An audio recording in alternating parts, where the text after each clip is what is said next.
আপনি কি কখনো এমনটা অনুভব করেন, রাতে ঘুমোতে যাওয়ার পর হঠাৎ পুরনো ভুলগুলো মাথায় ভিড় করে আসে?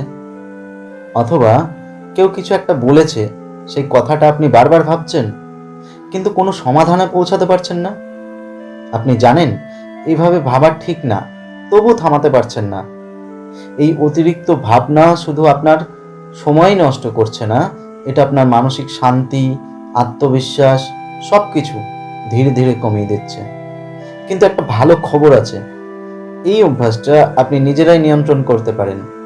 আজ আমি আপনাকে এমন 5টা সহজ আর কার্যকারী উপায় বলবো, যেগুলো নিয়মিত করলে আপনার অতিরিক্ত ভাবনা অনেকটাই কমে যাবে। নমস্কার, আমি পবিত্র মণ্ডল, একজন প্রফেশনাল কাউন্সিলিং সাইকোলজিস্ট।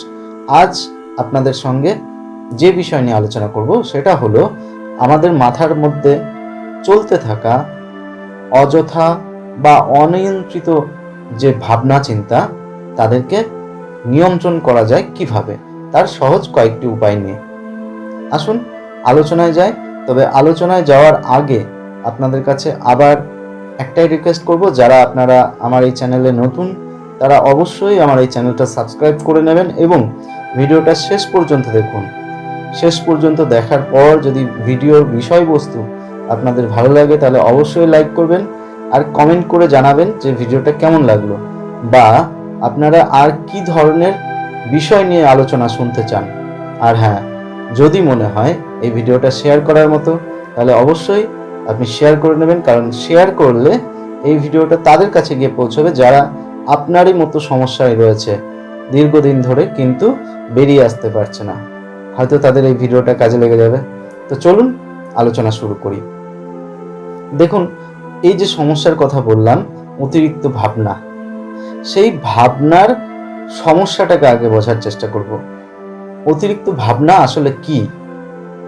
অতিরিক্ত ভাবনা হলো একই চিন্তাকে বারবার মাথার মধ্যে ঘোরানো, কিন্তু কোনো সিদ্ধান্তে না পৌঁছানো। অর্থাৎ আপনার মাথা কাজ করছে ঠিকই, কিন্তু জীবনে আপনার মাথা কাজ করছে ঠিকই, কিন্তু আপনি কোনো একটা ফাইনাল ডিসিশন বা চরম সিদ্ধান্তে পৌঁছাতে পারছেন না, বরং আপনি আরো বেশি অস্থির হয়ে পড়ছেন। এই যে চিন্তা আপনাকে কিন্তু অস্থির করে তুলছে। আপনি একই বিষয় নিয়ে বারবার বারবার করে ভাবছেন, কিন্তু তার সমাধানে পৌঁছাতে পারছেন না। আর সমাধানে পৌঁছাতে না পারার কারণে আপনার মধ্যে আসছে অ্যাংজাইটি, প্যানিক ডিসঅর্ডার, এই ধরনের বিভিন্ন রকম মানসিক সমস্যা। এখন প্রশ্ন হলো, এই যে সমস্যাটা, এই সমস্যা থেকে আমরা মুক্তি পেতে পারি কিভাবে? মুক্তি পাওয়ার অনেক রকম উপায় আছে। আমি তাদের মধ্যে থেকে সহজ 5টা উপায় নিয়ে আপনাদের সঙ্গে আলোচনা করব। তো চলুন প্রথম উপায়টা জেনে নিই। প্রথম উপায় হচ্ছে, চিন্তাকে চিন্তা হিসাবে ভাবুন। চিন্তাকে চিনতে শিখুন। যখন কোনো চিন্তা আসে, যখন কোনো চিন্তা আপনার মাথার মধ্যে আসছে, তখন নিজেকে এটা বলুন যে এটা শুধুমাত্র একটা চিন্তা, এটার কোনো বাস্তবতা নেই। এই কথাটা যখন নিজেকে বলার মাধ্যমে আপনি নিজের চিন্তা থেকে নিজেকে দূরত্ব তৈরি করতে পারবেন, তখন সেটা একটা অভ্যাসে পরিণত হবে। কি অভ্যাস? না, যে কোনো রকম চিন্তা আসলেই আপনি কিন্তু তাকে সহজে কন্ট্রোল করতে পারবেন। অর্থাৎ আপনাকে চিন্তাটাকে চিন্তা হিসেবে ভাবতে হবে। আপনার মাথায় একটা চিন্তা এলো, সেটা নিয়ে আপনি অস্থির হচ্ছেন, সেটাকে নিয়ে ভাবছেন আমি কি করব, এটা না ভেবে নিজেকে এটা বলুন যে এটা একটা শুধুমাত্র আমার মনের চিন্তা, এর বেশি কিছু না। দেখবেন এই অভ্যাসটা আস্তে আস্তে আপনাকে চিন্তাকে কন্ট্রোল করা শেখাবে। উপায় নাম্বার 2, সেটা কি না, ভাবার জন্য সঠিক টাইম দিন নিজেকে। অর্থাৎ নির্দিষ্ট টাইম দিন। সেটা কতক্ষণ? যে কোনো একটা চিন্তা নিজেকে বলুন, যখন চিন্তা আসছে তখন নিজেকে এটা বলুন যে আমি এটাকে খুব বেশি সময় দেব না, 5 মিনিট সময় দেবো এই চিন্তাটাকে করার জন্য, বা এই যে বিষয়টা নিয়ে আমি চিন্তা করছি সেটাকে সমাধান আমি ঠিক 10 মিনিটের মধ্যে হোক বা 5 মিনিটের মধ্যে হোক আমি করে ফেলবো। এই সময়ের মধ্যে আপনি বিষয়টাকে নিয়ে ভাববেন এবং সময় শেষ হয়ে গেলে বা শেষের দিকে যখন পৌঁছেছেন, তখন সমাধান করার চেষ্টা করুন। যে কোনো একটা ক্রাইসিস নিয়ে আপনি চিন্তা করছেন, আপনার কোনো একটা সমস্যা নিয়ে আপনি চিন্তা করছেন, সেই সমস্যাটাকে সমাধান করুন আপনার মাথার মধ্যেই। সেটা হোক বাস্তবে বা অবাস্তবে, সেটা কোনো বড় ব্যাপার না। আপনার মাথায় একটা সমস্যা নিয়ে চিন্তা চলছে, সেই সমস্যাটাকে সমাধান দিন। দেখবেন যেই মাত্র আপনি সমাধান দেবেন, নির্দিষ্ট সময়ের মধ্যে কিন্তু আপনার চিন্তা শেষ হয়ে যাবে এবং ওই নির্দিষ্ট টাইমের পর আপনি আপনার নিজের কাজে ফিরে যান আস্তে আস্তে। এতে আপনার মস্তিষ্ক ধীরে ধীরে এটাই শিখবে যে কখন থামতে হবে, চিন্তাটাকে কতটা করা উচিত।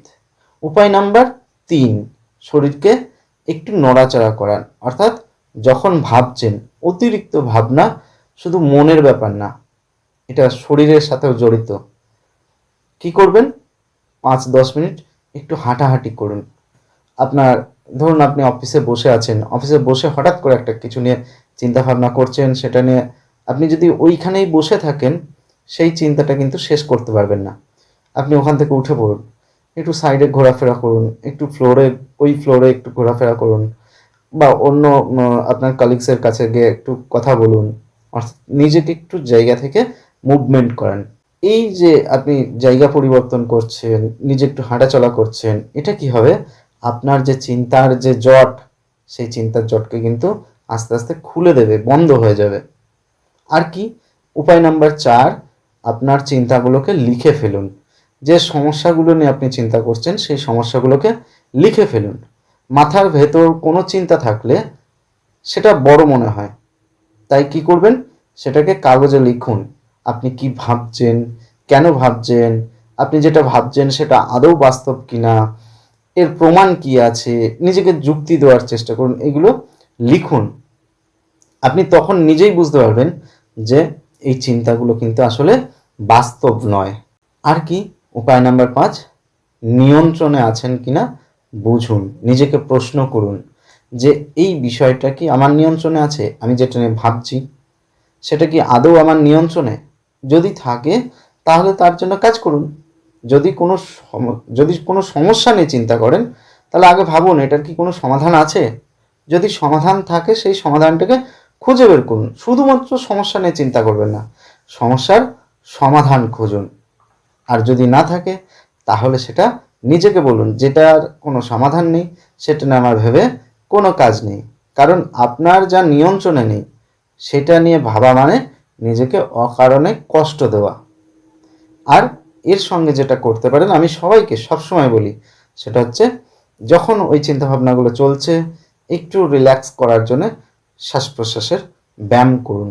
ডায়াফ্রামেটিক ডিপ ব্রিদিং এক্সারসাইজ 4-5-6, এই যে রিদমে যে ব্যায়ামটা আমি শিখাই সবাইকে, সেই ব্যায়ামটা করুন। দেখবেন আপনার চিন্তার জট অনেকটাই খুলে যাবে। শেষে একটা কথা বলবো, সেটা হচ্ছে অতিরিক্ত ভাবনা কিন্তু একদিনে বন্ধ হয় না। কিন্তু যদি আপনি এই যে 5টা আমি অভ্যাসের কথা বললাম, এই অভ্যাসগুলো যদি নিয়মিত চর্চা করেন, তাহলে ধীরে ধীরে আপনার মন অবশ্যই শান্ত হয়ে যাবে। অবশ্যই আপনি নিজের চিন্তা ভাবনাকে কন্ট্রোল করতে পারবেন। মনে রাখবেন, আপনার চিন্তা আপনার নিয়ন্ত্রণে আসতে পারে যদি আপনি তাকে সঠিকভাবে পরিচালনা করতে শেখেন। নিজেকে এই পরিচালনা করার পদ্ধতিটা শিখতে হবে। আর আবার রিকোয়েস্ট করব, এই ভিডিও যদি আপনার ভালো লাগে, যদি আপনার মনে হয় যে এটা একটা কাজের ভিডিও, তাহলে অবশ্যই লাইক করবেন এবং অন্যদের সঙ্গে শেয়ার করে নেবেন। ধন্যবাদ। সকলে ভালো থাকুন। শুভরাত্রি।